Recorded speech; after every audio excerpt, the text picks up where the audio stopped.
নাস্তিকদের কয়েকটা কমন প্রশ্ন, তারা বারবারই যারা ধর্মপ্রাণে বিশ্বাস করে তাদেরকে বারবারই প্রশ্ন করে, বেশ কয়েকটা প্রশ্ন। আর যারা আমরা ধর্মপ্রাণে বিশ্বাস করি, যারা আমরা পড়াশোনা করিনি, যাদের কাছে জ্ঞান কম, তারা এই প্রশ্ন শুনে হতভম্ব হয়ে যায়। তো চলুন আগে আমরা দেখে নিই যে নাস্তিকদের কয়েকটা কমন প্রশ্ন, যে আল্লাহ কে, আল্লাহ কোথায়, বিশ্ব ব্রহ্মাণ্ড কেমন করে তৈরি করেছে, প্রথম মানুষ আদমকে কিভাবে তৈরি করেছে, বিশ্ব ব্রহ্মাণ্ড অটোমেটিক তৈরি হয়ে গেছে, বিশ্ব ব্রহ্মাণ্ড তৈরির পিছনে র ম্যাটেরিয়াল কোথায় পেয়েছে।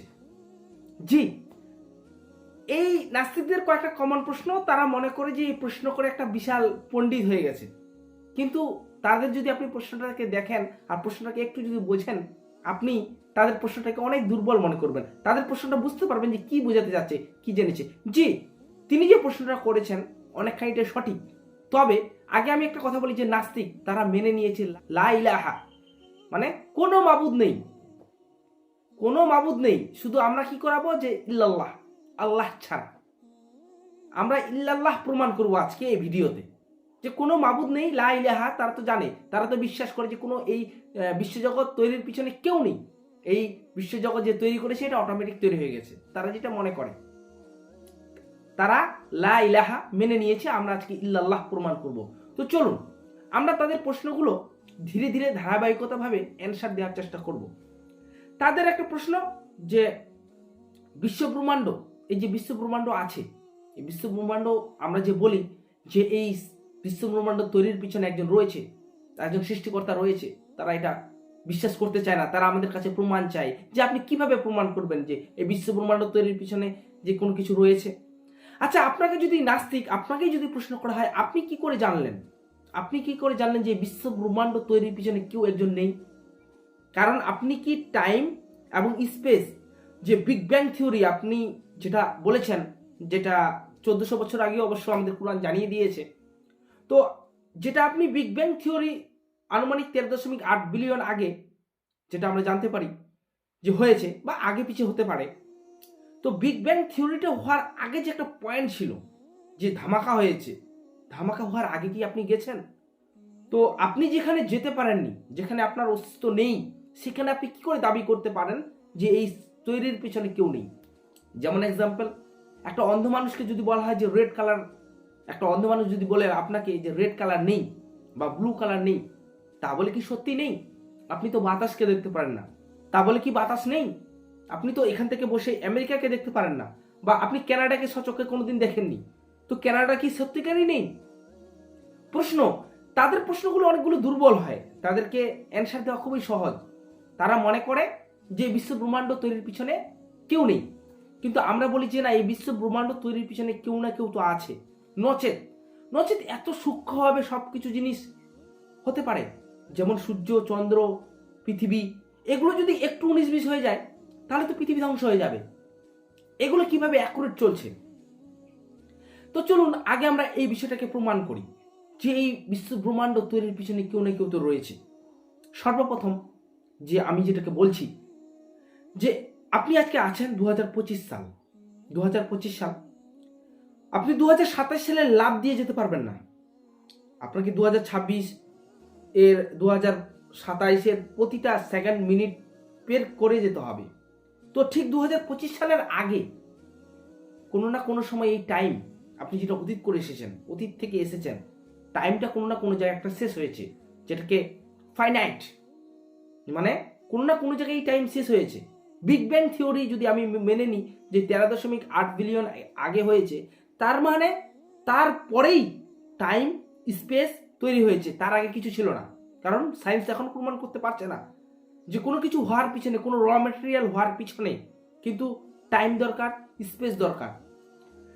তো আপনার কি মনে হয় না যে কোনো কিছু একটা বিন্দু, যে বিন্দুতে থেকে ধামাকা হয়ে একটা কি র ম্যাটেরিয়াল তৈরি হচ্ছে, সূর্য, চন্দ্র, নক্ষত্র সবকিছু তৈরি হচ্ছে, বিশ্ব ব্রহ্মাণ্ড এখনো তৈরি হচ্ছে, এই তৈরির পিছনে কেউ নেই?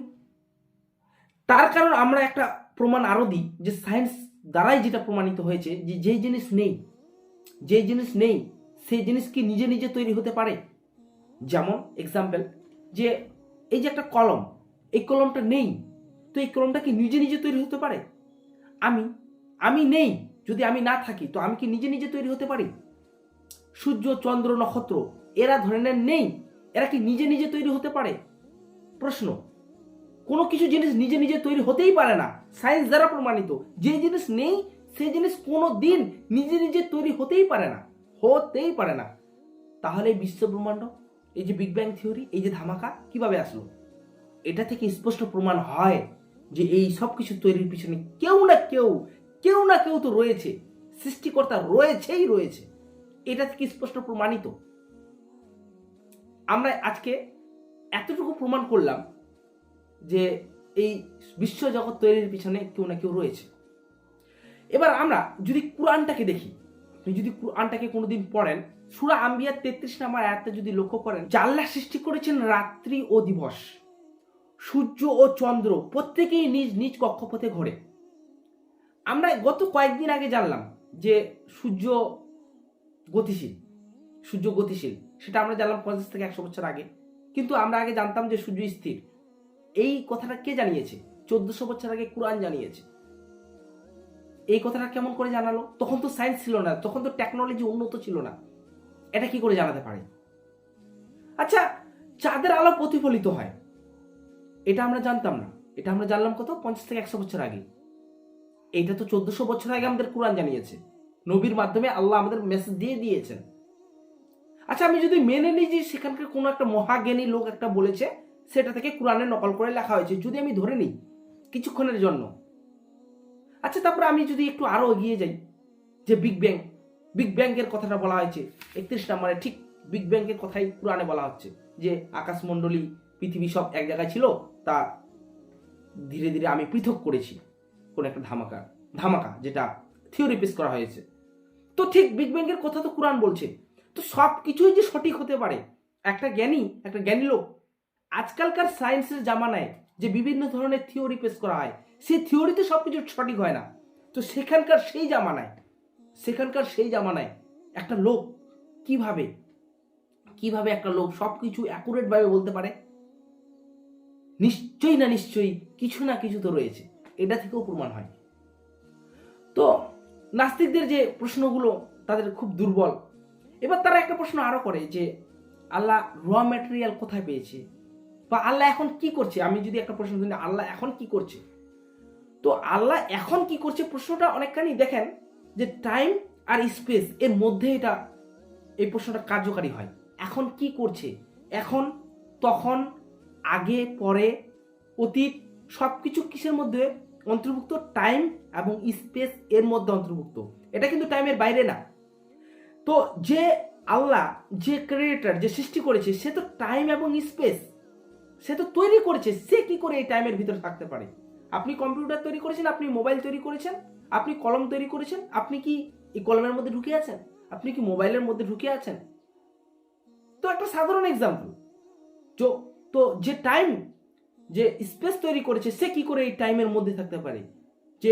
যে এই গোটা বিশ্ব ব্রহ্মাণ্ড তৈরি করেছে, সে কি করে এই বিশ্ব ব্রহ্মাণ্ডের মধ্যেই থাকতে হবে? এটা কি করে আপনি কোন ধারণা থেকে নিয়ে আসলেন? আমি একটু আগে বললাম না যে আপনি বিশ্ব ব্রহ্মাণ্ড যে সৃষ্টির পিছনে যে বিগ ব্যাং থিওরিটা উপস্থাপন করেছেন, যেটা কোরআনও বলেছে, তো বিগ ব্যাং থিওরি হওয়ার আগে যে একটা ধামাকা, তার আগে একটা যে পয়েন্ট ছিল, তো তার পয়েন্টের আগে কিন্তু সায়েন্স দিতে পারছে না। কারণ টাইম আর স্পেস না থাকলে কোনো কিছু জিনিস, কোনো ম্যাটার বা কোনো কিছু মেটাল, স্পেস, কোনো কিছু থাকতেই পারে না। কারণ আমি নিজে আছি, আমি থাকার জন্য টাইম জরুরি, আমি থাকার জন্য স্পেস জরুরি। তো যে জিনিস স্পেস নেই, যে জিনিস কিছু নেই, সেই জিনিস কি করে হঠাৎ করে চলে আসলো? তাহলে নিশ্চয়ই এর পিছনে কিছু না কিছু রয়েছে। একটা এক্সাম্পল আরো দিলাম যে আমরা কোনো কিছু জিনিস নিজে থেকে তৈরি হতে পারি না। আমরা কোনো জিনিস নিজে থেকে তৈরি হতে পারি না। যখন আমরা নিজে তৈরি হতে পারি না, তাহলে নিশ্চয়ই পৃথিবী সৃষ্টির পিছনে কেউ না কেউ রয়েছে, এই গোটা বিশ্ব ব্রহ্মাণ্ড তৈরির পিছনে কেউ না কেউ রয়েছে। আর আপনি যে প্রশ্ন করেছেন আল্লাহ এখন কি করছে, আল্লাহ এখন তার কাছে কারুকার্য, এখন প্রশ্নটা তার কাছেই কারুকার্য যে টাইমের মধ্যে থাকে। তো টাইম তৈরি করেছেন আল্লাহ, তো টাইমের মধ্যে কি আল্লাহ থাকবেন? প্রশ্নটা তো আপনার দুর্বল। র ম্যাটেরিয়াল কোথায় পেয়েছে? তো যেই জিনিস, কোনো কিছু জিনিস যখন নিজে থেকে তৈরি হতে পারে না, তার মানে র ম্যাটেরিয়াল কোনোদিন কোনো জিনিস নিজে নিজে থেকে তৈরি হতে পারবে না। আপনি যদি মনে করেন যে এটা নেচার থেকে তৈরি হয়েছে, আপনি যদি মনে করেন যে কোনো কিছু তৈরি করে হয়ে গেছে অটোমেটিক, হতেই পারে না। সায়েন্স তো প্রমাণ করছে যে কোনো কিছু জিনিস নিজে নিজে থেকে তৈরি হতে পারে না। একটা কলম নিজে নিজে থেকে তৈরি হতে পারে না, একটা সূর্য নিজে নিজে থেকে তৈরি হতে পারে না। তো তৈরির পিছনে কেউ না কেউ রয়েছে। সুতরাং যে র ম্যাটেরিয়াল কথা কিভাবে এনেছে, কিভাবে তৈরি করেছে, প্রশ্নটাই ভুল। কারণ আল্লাহ বলেছে কুন ফায়াকুন, হয়ে যা, হয়ে গেছে। কারণ আল্লাহর ইরাদা, আল্লাহ যে তৈরি করেছেন। তো এটা একটা আপনাকে ভাবতে হবে যে কোনো না এই বিশ্বজগতের তৈরির পিছনে কেউ না কেউ রয়েছে। আপনি এইভাবে উড়িয়ে দিতে পারেন না। আর আপনি যদি মনে করেন যে কেউ নেই, তাহলে আপনি কি টাইম আর স্পেসের আগে জেগেছেন? আপনি আগে কি যেতে পারেন? আপনি কি করে বললেন যে জিনিস নেই, যে জিনিস আপনি চোখে দেখেননি, আপনি কি করে দাবি করতে পারেন যে ক্যারিয়ারটা নেই, এই বিশ্বজগৎ তৈরির পিছনে কেউ নেই? কি করে বলতে পারেন? ওই যে বললাম না, একটা উদাহরণ দিলাম না, যে আপনি কানাডা দেখেননি, আপনি আমেরিকা দেখেননি, তা বলে কি আমেরিকা নেই? একটা অন্ধ মানুষ রেড কালার বা ব্লু কালার দেখেনি, তা বলে ব্লু কালার নেই? আপনি তো দাবি করতে পারেন না, আপনি তো জাননি। সুতরাং প্রশ্নগুলো খুব এখানেই মানে বিষয়গুলো রয়েছে। একটা জিনিস যে আমরা টাইমটাকে ধরে নিচ্ছি যে টাইমটা একটা লিমিটের মধ্যে। কারণ এই টাইম একটা লিমিট, স্পেস একটা লিমিট, তার হচ্ছে ইনফিনিট না। ইনফিনিট বলতে যে শেষ না। যদি কোনো কিছু যদি শেষ না থাকে, তাহলে কোনো কিছু যদি শেষ না হয়, এই শেষটা কিন্তু টাইম আর স্পেসের মধ্যে ইনফিনিটটা প্রয়োগ হতে পারে না। কারণ কোনো না কিছু তৈরির পিছনে আগাজ, মানে টাইমটা যে তৈরি হয়েছে এর পিছনে একটা জায়গা রয়েছে, একটা না একটা জায়গায় শুরু হয়েছে। তো সেই টাইম স্পেস ইনফিনিট এর মধ্যে পড়ে না। তো যেটা টাইমের মধ্যে পড়ে না, যেটা টাইমের মধ্যে নেই, যেটা টাইমের আগে আছে, সেটা ইনফিনিটের মধ্যে পড়তে পারে, যেটা কোনোদিন শেষ নেই। সুতরাং নাস্তিক যারা প্রশ্ন করে তাদেরকে একটু হয়তো পড়াশোনা করাটা আরো দরকার। কারণ তারা অযথা যে প্রশ্নগুলো করে, তারা যদি একটু পড়াশোনা করতো, সহজেই তারা বিষয়গুলো বুঝতে পারতো। কোরআনটাকে যদি আপনি পড়েন, কোরআনে কিন্তু স্পষ্টভাবে সূরা আম্বিয়ার আপনি 19 নম্বর আয়াত থেকে যদি আপনি লক্ষ্য করেন, 34, 33, 34, 35 নম্বর আয়াত পর্যন্ত একদম স্পষ্টভাবে যে এই যে দিন আকাশমণ্ডলী, যে আকাশটা একটা ছাদ হিসেবে, তারপরে রয়েছে সূর্য নিজ কক্ষপথে ঘোরে, চন্দ্র সব নিজ কক্ষপথে ঘোরে, এগুলো কে বলতে পারে? এগুলো সেই সময়কার কোনো মহাজ্ঞানী একাই সবকিছু যে সঠিক বলবে এটা বলতে পারে না, এটা কোনোদিন সম্ভব না।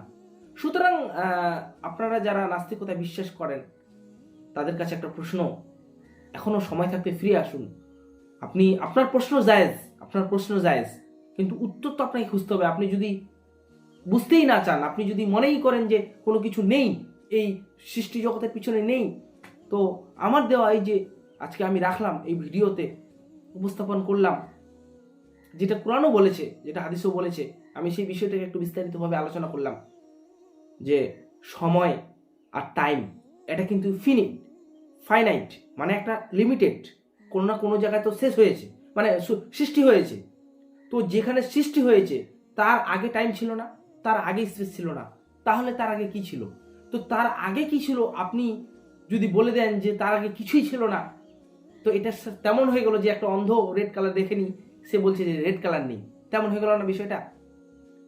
আপনি আল্লাহকে বলতেও পারবেন না, আপনি আল্লাহকে এটাও প্রশ্ন করতে পারবেন না যে আল্লাহ কি করছেন। কারণ আপনি তো টাইমের মধ্যে নেই, আল্লাহ তো টাইমের মধ্যে নেই না, টাইমের বাইরে। সুতরাং এগুলো একটু প্রশ্নগুলোর মধ্যে উত্তর কিছু লুকিয়ে রয়েছে। আর আমরা যারা ধর্মপ্রাণে বিশ্বাস করি, তাদের উচিত কুরআন ও হাদিস সঠিকভাবে পড়া।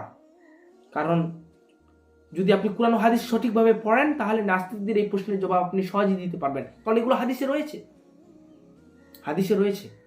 আর কেউ এই যে একটা মোজেজা যে তৈরি হয়েছে, আপনি যে এসেছেন, আপনি যে দুনিয়াতে আছেন, এটা একটা সুযোগ। আপনি এই সুযোগটাকে কাজে লাগিয়ে যদি লাগাতে না পারেন, তাহলে আপনি কিন্তু জাহান্নাম হয়ে যাবেন। আর আপনি যদি লাগাতে পারেন, তাহলে জান্নাত। এটা কোরআন হাদিস দ্বারা স্পষ্ট প্রমাণিত। এখন সেটা আপনি কিভাবে নেবেন, সেটা আপনার উপর ডিপেন্ড করবে। আশা করি বুঝতে পেরেছেন। আসসালামু আলাইকুম আ রহমতুল্লাহি ওয়া বারাকাতুহু।